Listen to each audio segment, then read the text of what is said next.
The FNAF 2 movie just answered a ton of questions surrounding the FNAF timeline, but what I'm curious about is if those answers can be used to solve the timeline of the games. The FNAF 1 movie made it pretty clear that the movies are in a separate timeline to the games. There's important characters and scenes from the games that are straight up just absent or even changed in the movies. For example, in the first movie, we see the scene where Afton gets spring-locked, with all of the animatronics surrounding him, then dragging him away to the secret safe room. In the games, not only does this scene already take place in the safe room, the physical animatronics aren't even present. Afton disassembles all of the animatronics right before he gets spring-locked, and because of this, only the spirits themselves are surrounding Afton in the games. Like I said, similar things happen in the movies and games, but in completely different ways. So in this video, I'm gonna figure out if there really is anything we can take from the movies to help solve the game's timeline. Make sure to subscribe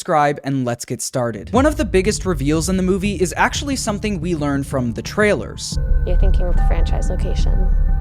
This is the original. The FNAF 2 location with the toy animatronics was the original Freddy Fazbear's Pizza. The FNAF 2 pizzeria is apparently the first and only one of its kind. This pretty much goes against literally everything we thought we knew about the FNAF timeline. The common consensus was always that there was the original Freddy's, then the toy location, and then back to the original Freddy's. So I guess the question is, in the games, can the FNAF 2 pizzeria really be the original Freddy Fazbear's Pizza? Well, the first thing I thought of was the FNAF 2 phone calls, where Phone Guy talks about the withered animatronics coming from a previous location. By now, I'm sure you've noticed the older models sitting in the back room. Those are from the previous location, and we just use them for parts now. The newspaper at the end of FNAF 2 also says, quote, "The new animatronics will be scrapped due to possible malfunctions. However, the original characters are being kept in hopes of a possible reorganization of the company." This straight up says that the toys are the new animatronics while the withereds are the original characters from the previous location. All of this heavily implies that there was an original Freddy's before the toy location. There's also the fact that the movie shows the toy location being open in 1982. And we know because of this coin from the games that Freddy's doesn't open until 1983. All of this felt like the nail in the coffin. There is no way that the FNAF 2 location is the original Freddy Fazbear's Pizza in the games.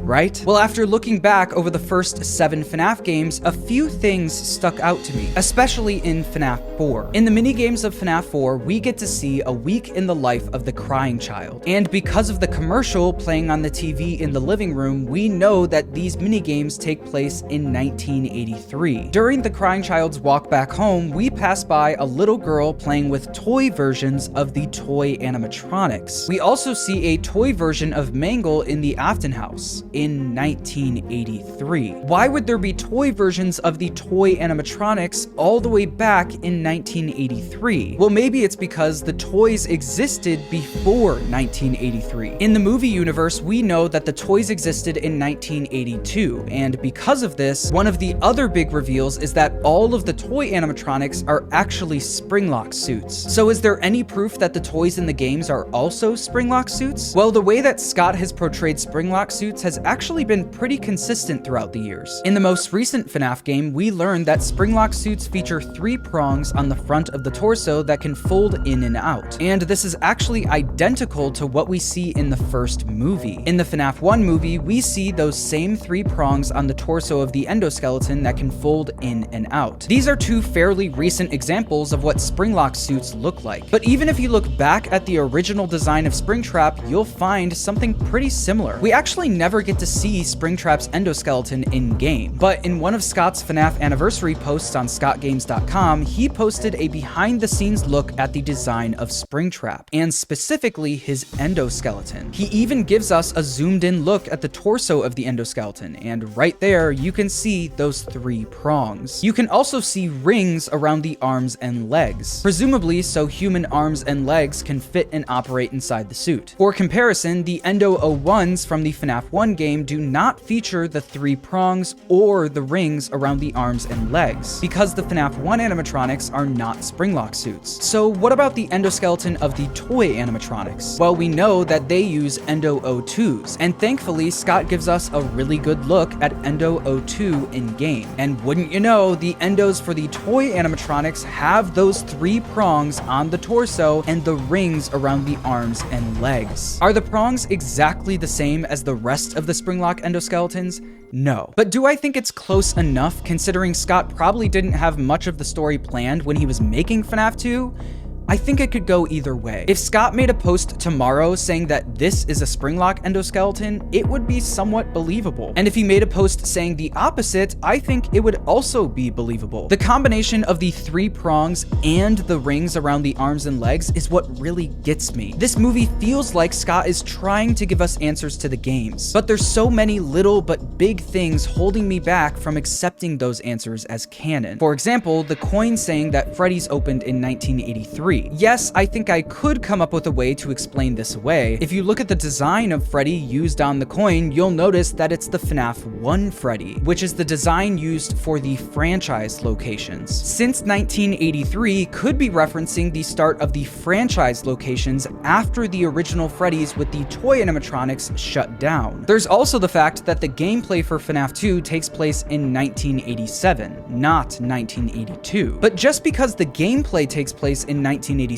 doesn't mean the pizzeria has to be open in 1987. The movies and books have established that security guards are hired to work at Freddy's long after the restaurant shut down. Like I said, there is a way to explain all of these problems away, even if it is a little bit convoluted. But the one thing I keep going back to is this newspaper we see at the beginning of FNAF 2, where it says, "Come be a part of the new face of Freddy Fazbear's Pizza." This heavily implies that there was a previous face of Freddy Fazbear's Pizza, along with a previous location. So as far as the FNAF 2 location being the original Freddy's in the games, I think it's possible, but it's highly unlikely. But one big reveal from the movie that I think can work well in the games is that the reason the puppet calms down when hearing the music box is because it was a gift from her father, Henry. I think that works pretty well in the games and is a satisfying answer to why the music box works on the puppet. Speaking of the puppet, the movie also revealed that the only animatronic that's haunted in the FNAF 2 pizzeria is the puppet. The movie makes it very clear that there's only one spirit haunting the pizzeria, and that's Charlie. Because of this, Charlie is actually the one controlling all of the toy and withered animatronics, which means all of the animatronics except the puppet are not haunted. This is something that could translate to the games, but there are a few problems. In FNAF 2, we see the spirit, or at least the suit, of Golden Freddy popping in and out of the office. We also know that there were another set of murders at the FNAF 2 location, commonly referred to as the DCI, the Dead Children Incident. But after FNAF 2, the DCI is literally never brought up in another game again. This makes me think that Scott didn't intend for these to be kids in this minigame. I think they're meant to be adults. We see in both the first and second movie instances of adults entering the pizzerias and getting killed by the animatronics. In the second movie, we see Michael Afton offering to give the ghost hunters a tour of the restaurant, only for the toy animatronics to kill them. And if you look at Michael's outfit, you can see he's wearing a purple polo shirt and a big gold security badge on his chest, just like the purple guy we see in the FNAF 2 minigame. Maybe this purple guy isn't meant to be William, it's meant to be Michael Afton, luring adults into the pizzeria to their deaths. But here's the problem. We see in the opening scene of the movie that Charlie is desperately trying to tell the adults that a kid was being kidnapped, but they all ignore her. This ends up being the reason Charlie gets killed. And now that she possesses the puppet, her goal is to kill all of the adults that she can, because they failed to help her that day. This might even be why Henry had to create Lefty in FNAF 6 to capture the puppet. He knows that she's out of control and wants revenge against the adults. What happens in the movie actually could line up pretty well with the games. In Charlie's death minigame, we do see her outside of the pizzeria screaming for help through the window, and because no one helped her, she gets killed by William. The adults at the restaurant failed her in both the movies and the games. And in the FNAF 2 phone calls, we hear that the animatronics at the pizzeria are fine with kids, but act differently around adults. But the characters have been acting very very unusual, almost aggressive towards the staff. They interact with the kids just fine, but when they encounter an adult, they just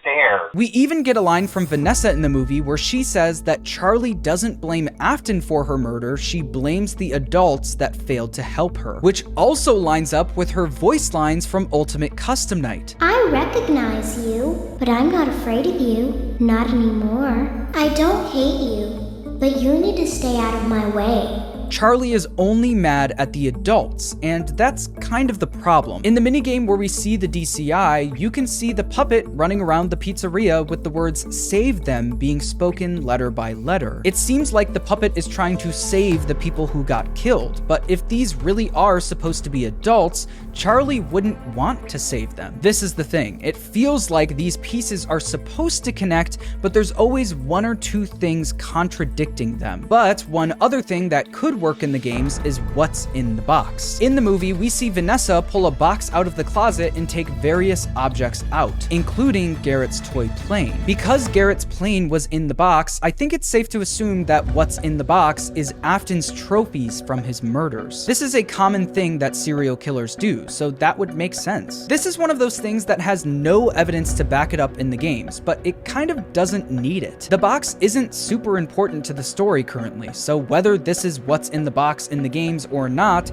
doesn't really affect anything. So until Scott says otherwise, this is probably what's in the box. Next, we gotta talk about Circus Baby. After I saw the movie for the first time, I told you that there was one scene that made me jump out of my chair, and this was it. But one thing that didn't hit me until after I left the theater is that Vanessa in this dream sequence looks to be the same age she was when Charlie died, meaning that we have a fully functioning and built Circus Baby as early as 1982. And not only that, her eyes are already green. In the games, this would mean that Elizabeth already possesses Baby. But it doesn't seem like Elizabeth exists in the movie universe, at least that we know of. I can only hope that we learn more about when Baby was built in the third movie, because figuring out when Circus Baby's Pizza World opened would help a lot with creating a timeline. But if this part of the movie really can be put into the games, then Elizabeth being the first death in the franchise is not out of the question. With this, I think we're gonna have to wait until we get more info in the third movie. Once again, I am not saying the movie universe is the same as the games. I think what I've learned from researching for this video is that the movie franchise really does take parts of every corner of this franchise and mixes them all together. There are things we can take from this movie and use in the games that are pretty satisfying in my opinion, but a lot of things just don't work, and that's okay. Unless there's something big that I'm missing, and in that case, Scott, if you're watching, feel free to let me know in the comments if you want. Subscribe if you enjoyed, and thanks for watching.